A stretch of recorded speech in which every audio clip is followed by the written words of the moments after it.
Chapter 22.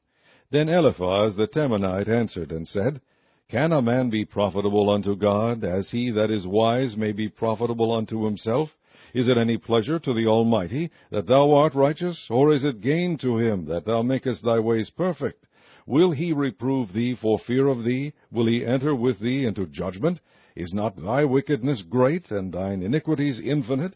For thou hast taken a pledge from thy brother for naught, and stripped the naked of their clothing. Thou hast not given water to the weary to drink, and thou hast withholden bread from the hungry.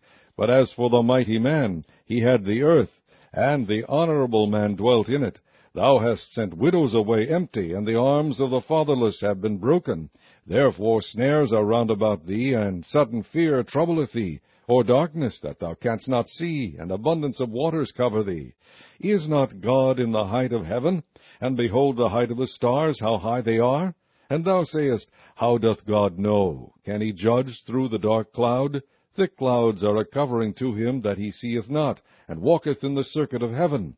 Hast thou marked the old way which wicked men have trodden, which were cut down out of time, whose foundation was overflown with a flood, which said unto God, Depart from us, and what can the Almighty do for them? Yet he filled their houses with good things. But the counsel of the wicked is far from me. The righteous see it, and are glad, and the innocent laugh them to scorn. Whereas our substance is not cut down, but the remnant of them the fire consumeth.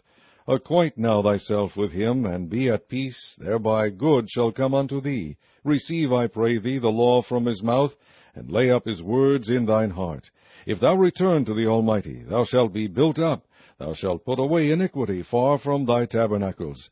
Then shalt thou lay up gold as dust, and the gold of Ophir as the stones of the brooks. Yea, the Almighty shall be thy defense, and thou shalt have plenty of silver. For then shalt thou have thy delight in the Almighty, and shalt lift up thy face unto God. Thou shalt make thy prayer unto him, and he shall hear thee, and thou shalt pay thy vows. Thou shalt also decree a thing, and it shall be established unto thee, and the light shall shine upon thy ways. When men are cast down, then thou shalt say, There is lifting up, and he shall save the humble person. He shall deliver the island of the innocent, and it is delivered by the pureness of thine hands.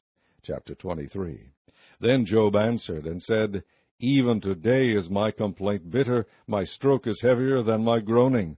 Oh, that I knew where I might find him, that I might come even to his seat. I would order my cause before him, and fill my mouth with arguments. I would know the words which he would answer me, and understand what he would say unto me. Will he plead against me with his great power? No, but he would put strength in me. There the righteous might dispute with him. So should I be delivered forever from my judge. Behold, I go forward, but he is not there, and backward, but I cannot perceive him.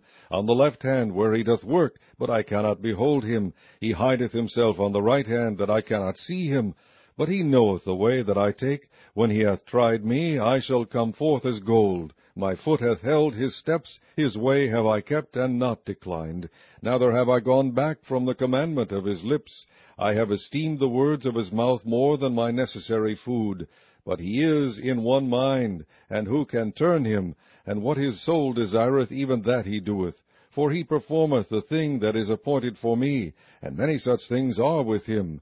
Therefore am I troubled at his presence. When I consider, I am afraid of him. For God maketh my heart soft, and the Almighty troubleth me. Because I was not cut off before the darkness, neither hath he covered the darkness for my face. Chapter 24. Why, seeing times are not hidden from the Almighty, do they that know him not see his days? Some remove the landmarks. They violently take away flocks and feed thereof. They drive away the ass of the fatherless. They take the widow's ox for a pledge.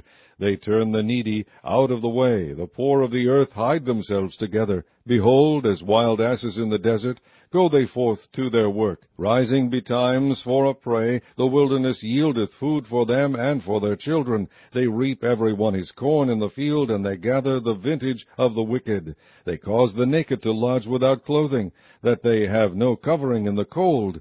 They are wet with the showers of the mountains, and embrace the rock for want of a shelter. They pluck the fatherless from the breast, and take a pledge of the poor. They cause him to go naked without clothing, and they take away the sheaf from the hungry. which make oil within their walls, and tread their winepresses, and suffer thirst. Men groan from out of the city, and the soul of the wounded crieth out, yet God layeth not folly to them. They are of those that rebel against the light, they know not the ways thereof, nor abide in the paths thereof. The murderer rising with the light killeth the poor and needy, and in the night is as a thief.